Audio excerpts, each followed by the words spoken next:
सुप्रभात बच्चों, कैसे हैं आप सभी। उम्मीद करती हूँ आप सभी बहुत अच्छे होंगे और घर पे मन से पढ़ाई कर रहे होंगे। मैं कुमारी प्रियंका आ गई हूँ आप सबों के लिए कक्षा 3 की हिंदी लेकर। बच्चों, आज हम सभी पाठ 4 का प्रश्नोत्तर करेंगे। तो चलिए प्रारंभ करते हैं। हमारा सबसे पहला प्रश्न है, तुम पर कौन कौन धौंस जमाता है और क्यों। यानी आप पे कौन कौन हुक्म चलाता है ना, कौन कौन आपको आदेश देता है और ऐसा क्यों। ठीक है, तो घर में माता पिता और बड़े भाई बहन धौंस जमाते हैं। माता पिता शरारत करने या ज़िद करने पर या फिर स्कूल नहीं जाने पर धौंस जमाते होंगे। बड़े भाई बहन बड़े होने की धौंस जमाते हैं। ठीक है, स्कूल में मॉनिटर धौंस जमाता है। तो इस प्रकार से आप बच्चों इसका उत्तर लिख सकते हैं। ठीक है, आगे बढ़ते हैं। मन करता है चिड़िया बनकर ची ची चूँ चूँ शोर मचाऊं। आपको ये बताना है कि आपको कब कब चिड़िया बन जाने का मन करता है, कब कब ऐसा लगता है कि नहीं मुझे चिड़िया होना था, है ना।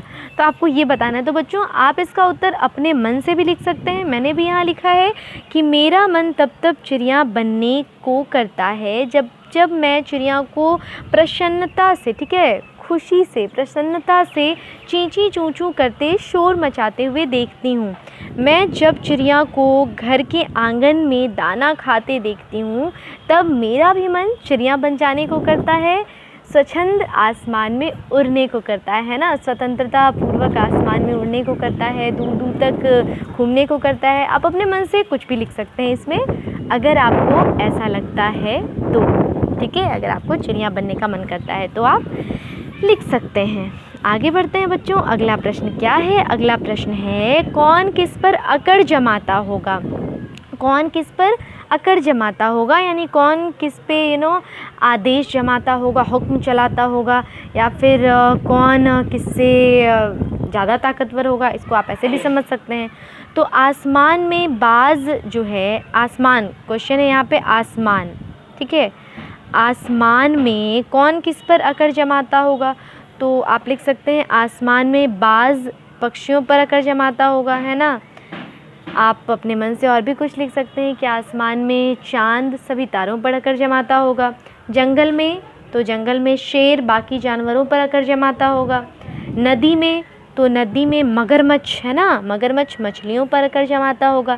खेल में क्या होता है, तो खेल में जो बड़े लड़के होते हैं, कभी कभी ऐसा देखा जाता है कि वे अपने छोटे बच्चों पे अकड़ जमाते हैं। तो आप लिख सकते हैं खेल में बड़े लड़के छोटों पर अकड़ जमाते होंगे। रंगों में तो रंगों में काला रंग बाकी सभी रंगों पर अकड़ जमाता होगा, है ना। तो आप इसमें अपने मन से भी लिख सकते हैं, आपका जो फेवरेट कलर हो आप उसको भी ऐड कर सकते हैं कि रंगों में लाल रंग बाकी सभी रंगों पर अकड़ जमाता होगा। ठीक है बच्चों, आगे बढ़ते हैं और अगला प्रश्न देखते हैं हमारा क्या है। तो अगला प्रश्न है हमारा मूंछ। ठीक है, मूंछ से रिलेटेड क्वेश्चन है, देखते हैं क्या है ये प्रश्न। प्रश्न ये है कि तुमने तरह तरह की मूंछें देखी होंगी, है ना। वहाँ तुम्हारे लिए एक मूंछ बनी है, कुछ मूंछें तुम भी बनाओ, सभी के नाम अपने मन से सोचो और फिर बताओ। ठीक है, तो देखिए मूंछें बनी हुई है, नहीं है। अच्छा, आपको मूंछ बनाना है बच्चों, तो मैंने भी यहाँ पे दर्शाया है। क्या दर्शाया है, 3 मूंछ दर्शाए हैं मैंने, आप इसे अच्छे से बनाएंगे। ठीक है, ये राजपूती मूंछें हैं, है ना, ये चीनी मूंछें हैं, उसके बाद ये तलवार कट मूंछें हैं, है ना, ये तलवार कट मूंछें हैं बिल्कुल तलवार की तरह। ये चीनी मूंछें हैं, आपने देखा होगा चाइनीज़ लोगों को। ठीक है, तो उनके मूंछ इस प्रकार के होते हैं।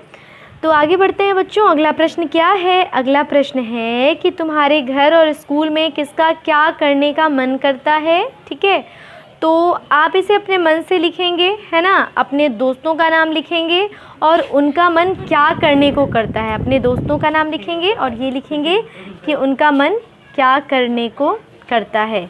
चलिए आगे बढ़ते हैं। अगला प्रश्न है, चलो पतंग बनाएं। बच्चों, आपको एक पतंग बनाना है। ठीक है, उसके लिए मैं सामग्री बता दे रही हूँ और कैसे बताना है ये भी बता रही हूँ, आप ज़रूर ट्राई करेंगे। ठीक है, तो इसके लिए आपको चाहिए होगा एक पतला कागज़, झाड़ू की तीलियाँ, गोंद, टेप और कैंची। ठीक है, कागज़ को चौकोर काट लेंगे आप, उसके बाद उसमें गोंद या टेप से 2 तीलियाँ चिपका देंगे, जैसा कि आपने पतंग का चित्र देखा होगा, मेरे ख़्याल से कुछ इस प्रकार का होता है ना, कुछ इस प्रकार का पतंग होता है। ठीक है, तो जैसा कि चित्र में दर्शाया गया है, कुछ इस प्रकार से आप तीलियां उसमें लगा देंगे। ठीक है, तीली के निचले हिस्से से पूंछ के लिए एक तिकोना टुकड़ा काटकर आप चिपका देंगे और आपकी पतंग तैयार हो जाएगी। ठीक है बच्चों, जैसा कि यहाँ पे चित्र में भी दिया हुआ है, देख रहे हैं ना आप ये। तो मैं उम्मीद करती हूँ आप ये बना लेंगे। यहाँ पे एक पहेली है, कागज़ का घोड़ा धागे की लगाम, छोड़ दो धागा तो करे सलाम, है ना। कागज़ का घोड़ा धागे की लगाम, छोड़ दो धागा तो करे सलाम। तो इसका उत्तर क्या होगा बच्चों? इसका उत्तर होगा पतंग, है ना।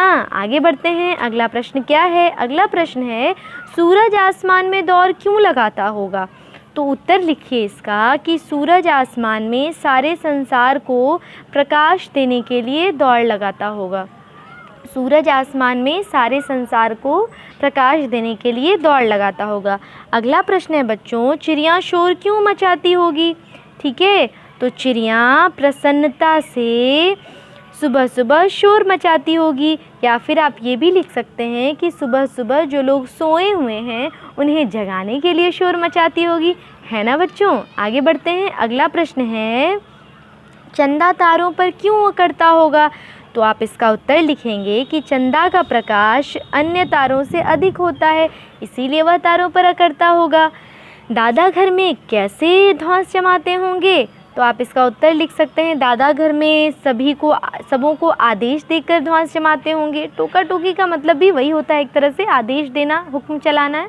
तो आप लिख सकते हैं, दादा घर में सबों को आदेश देकर धौंस जमाते होंगे। ठीक है, अगला प्रश्न है कि 1 मिनट के लिए आंखें बंद करके बिल्कुल चुपचाप बैठ जाओ, ध्यान से आसपास की आवाज़ें सुनो। अब आँख खोलो और आपको जो जो सुनाई दिया आप उसके नाम लिखो। यानी बच्चों ये आपको प्रैक्टिकल करना है, इससे लिखना भी है, लेकिन पहले करना है फिर लिखना है।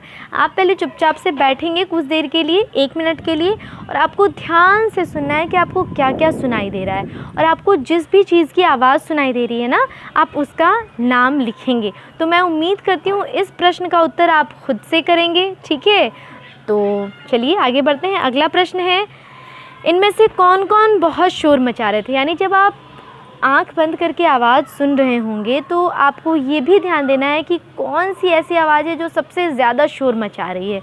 तो उसके उत्तर भी आपको यहाँ पे लिखना है। चलिए, यहीं पे हमारा जो चैप्टर है वो ख़त्म हो गया है बच्चों। तो मैं उम्मीद करती हूँ आप लोग बहुत सुंदर हैंडराइटिंग में इस पूरे चैप्टर को बनाएंगे, याद करेंगे। जिसकी हैंडराइटिंग बहुत अच्छी होगी उससे मिलेगा एक प्यारा सा स्माइली पॉइंट, ठीक है, साथ ही स्टार पॉइंट एंड साथ में A+। तो मैं उम्मीद करती हूँ आप लोग बहुत अच्छे से पढ़ते होंगे घर में। ठीक है, तो बच्चों पढ़ते रहिए, बढ़ते रहिए। मैं फिर आऊँगी आपके लिए चैप्टर 5 लेकर के। धन्यवाद।